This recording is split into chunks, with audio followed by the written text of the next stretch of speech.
Hello viewers, আশা করি আপনারা সবাই ভালো আছেন। তো আজকের ভিডিওতে আমি আলোচনা করব বর্তমানে আমাদের টেক্সটাইল সেক্টরে একজন ফ্রেশার নিয়োগের ক্ষেত্রে ফ্যাক্টরিগুলো যে সকল অনিয়ম করে থাকে। তো বেশি কিছু আলোচনা করব না, আসলে মূল কয়েকটা বিষয় আমার খুব খারাপ লাগে, যে বিষয়গুলো আসলে না করলেই হতো। ফ্যাক্টরিগুলো আমাদের মতো যারা টেক্সটাইল ইঞ্জিনিয়ার ডিপ্লোমা নিয়ে পড়াশোনা করছে, বিএসসি কমপ্লিট করেছে, এই সমস্ত স্টুডেন্টের সাথে আসলে আমরা যারা ফ্রেশার তাদের সবাইকে এক হয়ে এসব অনিয়মের বিরুদ্ধে রুখে দাঁড়াতে হবে। তা না হলে আমরা কখনোই এই সমস্ত অনিয়ম বন্ধ করতে পারবো না। আচ্ছা, যাই হোক, কথা না বাড়িয়ে আমরা মূল টপিকে ফিরে যাই। আমরা এসএসসি শেষ করে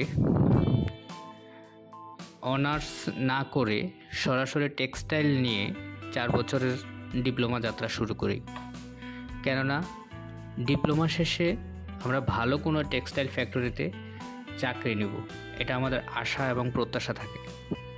কিন্তু আমরা যখন 4 বছরের ডিপ্লোমা ভালোভাবে সম্পূর্ণ করি, ভালো একটা সিজিপিএ নিয়ে ভালো একটা প্রতিষ্ঠান থেকে, সরকারি প্রতিষ্ঠান থেকে বের হই এবং লাস্ট সেমিস্টারে 3 মাস যে কোনো একটা ফ্যাক্টরিতে, যে কোনো সেক্টরে, ডাইং, গার্মেন্টস, তারপরে হচ্ছে যে ওয়াশিং, নিট সেকশন, স্পিনিং, যে কোনো একটা সেক্টরে আমরা ইন্টার্নশিপ করি।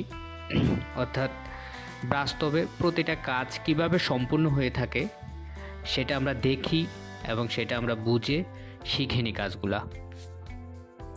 তাছাড়াও আমাদের যে 4 বছরের ডিপ্লোমা, এই ডিপ্লোমার বইগুলা রেডি করা হয় সম্পূর্ণ হচ্ছে যে বাস্তব, আমাদের বাস্তবে ফ্যাক্টরিগুলোতে যে ধরনের কাজ হয়ে থাকে সে সমস্ত পড়াশোনাই হচ্ছে যে আমরা এই 4 বছর ধরে বেশিরভাগই করে থাকি।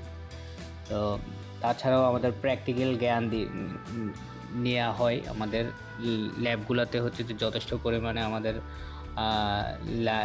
ভালো টেকনিশিয়ান দ্বারা আমাদেরকে ভালো কিছু শেখানোর চেষ্টা করা হয়। প্রত্যেকটা প্রতিষ্ঠানেই কম বেশি হচ্ছে যে ল্যাব থাকে, টেক্সটাইলের ভালো ভালো মেশিন থাকে, যে মেশিনগুলো ফ্যাক্টরিতেও থাকে। ফ্যাক্টরিতে হয়তো বা বড় মেশিন থাকে, কিন্তু আমাদের কলেজগুলোতে হচ্ছে যে ছোট মেশিন আমাদেরকে দেখানো হয় আর কি, কাজ কিন্তু একই। আমরা এই 4 বছরের ডিপ্লোমা শেষ করে ফ্যাক্টরিতে ইন্টার্নশিপ করে সার্টিফিকেট নিয়ে বের হওয়ার পর আমরা যখন কোনো একটা ফ্যাক্টরিতে আমাদের সিভি, বায়োডাটা জমা দিয়ে থাকি, তখন কিন্তু আমাদের বায়োডাটাটা তারা ধরেও দেখে না। সেখানে কিন্তু আমাদের এই 4 বছরের পরিশ্রম, আমাদের অভিজ্ঞতা, আমাদের স্কিল, সেখানে সব কিছুই হচ্ছে যে তুচ্ছ তাদের কাছে। সেখানে তাদের কাছে সবচেয়ে মূল্যবান যেটা, সেটা হচ্ছে আপনার যে ফ্যাক্টরিতে আপনি সিভি দিয়েছেন সেই ফ্যাক্টরিতে আপনার ঊর্ধ্বতন কোনো কর্মকর্তা সাথে ভালো সম্পর্ক আছে কিনা, অর্থাৎ আপনার কোনো রেফারেন্স আছে কিনা, আপনার কোনো আত্মীয় স্বজন আছে কিনা ওই ফ্যাক্টরিতে, সেটা সবচেয়ে গুরুত্বপূর্ণ। একটা স্টুডেন্ট ট্রিপল-ই নিয়ে পড়াশোনা করলো, দেখা গেছে সে দিন শেষে আমাদের টেক্সটাইল গার্মেন্টসে এসে আই ডিপার্টমেন্টে জয়েন করতেছে, যেটাকে আমরা ইন্ডাস্ট্রিয়াল ইঞ্জিনিয়ারিং বলি। যেখানে আমাদের টেক্সটাইলে এত এত স্টুডেন্ট থাকার পরও তাদের রেফারেন্স না থাকার কারণে ভালো ভালো স্টুডেন্ট টেক্সটাইল থেকে সরে যাচ্ছে, টেক্সটাইলের প্রতি তাদের ঘৃণা জন্ম নিচ্ছে, কারণ তাদের কোনো রেফারেন্স নেই, তাদের কোনো ভালো ঊর্ধ্বতন কর্মকর্তার সাথে পরিচয় নেই। তাদের আছে ভালো একটা সার্টিফিকেট, তাদের আছে ভালো যোগ্যতা। যে সমস্ত ভালো সার্টিফিকেট এবং ভালো যোগ্যতা ফ্যাক্টরিতে কোনো মূল্য নেই। আপনার অন্য একটা ডিপার্টমেন্টের স্টুডেন্ট এসে আপনার ফ্যাক্টরিতে ভালো একটা চাকরি করতে পারবে, তাকে আপনি ট্রেনিং দিয়ে যোগ্য করে তুলবেন। কিন্তু আপনি টেক্সটাইল ডিপার্টমেন্টে 4 বছর পর্যন্ত পড়া একটা স্টুডেন্টকে আপনি ট্রেনিং করে যোগ্য করে তুলতে আপনার সমস্যা। সেখানে আপনি অভিজ্ঞতা খোঁজেন। আমার কথা হচ্ছে,